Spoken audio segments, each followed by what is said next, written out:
para los padres y madres de familia siempre es un tema complejo porque finalmente eres un ejemplo, eres el referente de los adolescentes, también el ser a quien le puedes criticar, etc.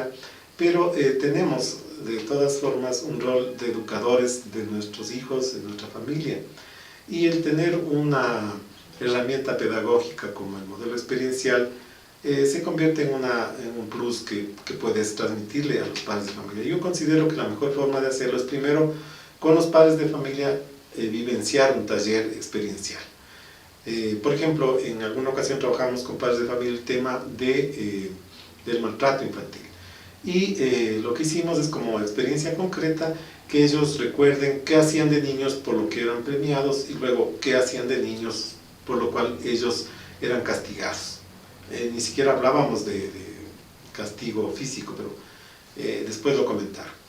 Y claro, y después cuando hacíamos la observación y reflexión nos decían que les castigaban cuando sacaban malas notas, cuando no comían, cuando no cuidaban a los hermanitos, cuando se quedaban jugando más allá de la hora del permiso. Por ahí iban básicamente las experiencias por las cuales eran castigados. Y las cuales eran premiados era cuando sacaban buenas notas, cuando eran buenos deportistas, cuando cuidaban a sus hermanos o cuando comían toda la comida.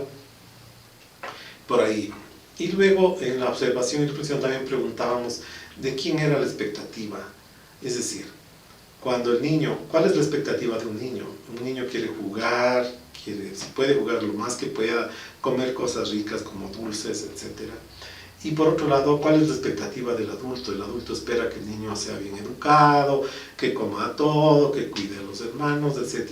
Y claro, cuando el niño no cumple con las expectativas del adulto es cuando generalmente se produce la agresión, el castigo o incluso el maltrato. Y claro, esta reflexión iba saliendo de los propios padres de familia.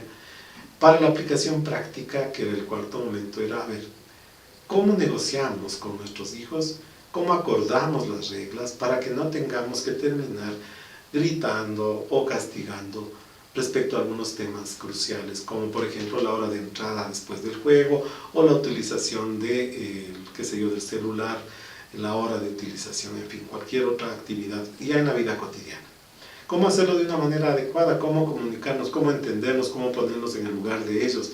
Entonces aparecían una serie de destrezas como la empatía con los niños, entender un poco el mundo de los niños, salirnos del mundo del adulto un rato para poder entender por qué el niño quiere jugar y jugar y jugar y no estar haciendo los deberes, que resulta complicado.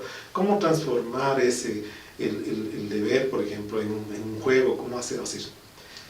Salieron muchas ideas desde los propios padres de familia y compromisos de cada uno de ellos para aplicarlo con sus hijos en concreto. Y luego trabajamos con ellos los pasos que se dieron. Es decir, pudimos ver cuál fue la experiencia concreta, cuál fue la observación y reflexión, cuál la conceptualización y cuál la aplicación práctica. Entonces, digamos que a partir de la vivencia de este taller pudimos ir en un segundo momento ya a la conceptualización metodológica. Y finalmente lo que les propusimos es ahora, diseñemos, para eso tenemos una hojita donde están los 4 momentos, diseñemos un pequeño taller familiar para trabajar un tema de habilidades para la vida. Digamos, por ejemplo, el tema de la empatía.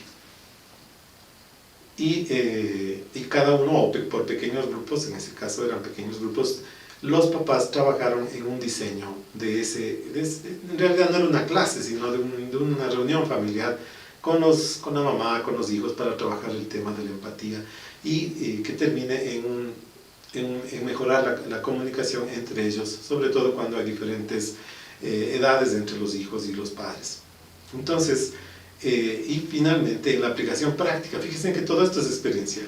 En la aplicación práctica nos veíamos con los papás una semana después, me parece, o 2 semanas después, para que nos den cuenta cómo les fue, qué les pasó. Y era muy interesante ver cómo ellos se sorprendían de cómo funcionó. No se trata de hacerlo así como cortes, no, experiencia concreta, sino de hacerlo fluir hasta que prácticamente el padre de familia o la madre de familia empieza a incorporar esta propuesta metodológica entre su arsenal de posibilidades para trabajar con sus hijos, con sus hijas, para fortalecer estas habilidades para la vida, sobre todo porque en el último momento de aplicación práctica se convierten en compromisos concretos y a veces se puede llegar incluso a establecer algunas reglas, normas entre todos los miembros de la familia, de manera que no hayan o se disminuyan los momentos de crisis o de tensión que generan violencia en las familias, por ejemplo.